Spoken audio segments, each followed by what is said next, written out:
6 months can change everything. Believe in yourself and keep going. তুমি যদি কোনো লক্ষ্য পূরণের জন্য নিজেকে সম্পূর্ণভাবে সমর্পণ করে দাও, তাহলে এই 6 মাসে অনেক কিছু করা যেতে পারে।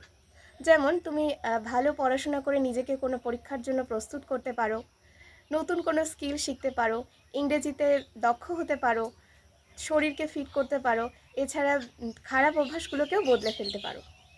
6 মাস খুব বেশি সময় নয়, কিন্তু ধারাবাহিক পরিশ্রমের জন্য যথেষ্ট। আমাদের প্রতিদিন একটু একটু করে কিছু করার মাধ্যমে নিজেকে পরিবর্তন করতে হবে। সময় সবার কাছে সমান, কিন্তু কে সময়টাকে সঠিকভাবে কাজে লাগাচ্ছে আর কে সময়টাকে নষ্ট করছে, তফাৎটা সেখানে। আমরা আমাদের সময়টাকে একদম নষ্ট করব না।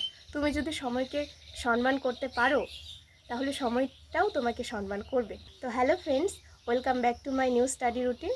তো চলো আমার গতকালের স্টাডি রুটিনটা তোমাদের সঙ্গে শেয়ার করা যাক।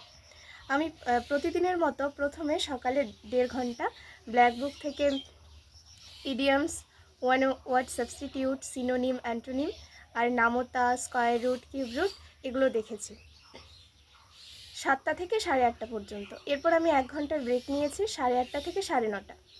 তারপর 9:30 থেকে 11টা পর্যন্ত আমি ম্যাথের একটা সম্পূর্ণ ম্যাথ মানে মিক্স চ্যাপ্টারের ভিডিও দেখে সেখান থেকে ম্যাথগুলো বুঝে বুঝে করেছি।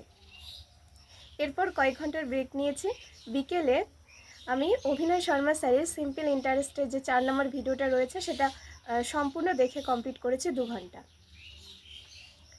এরপর রাত্রেবেলা 1 ঘন্টা আমি রিজনিং প্র্যাকটিস করেছি।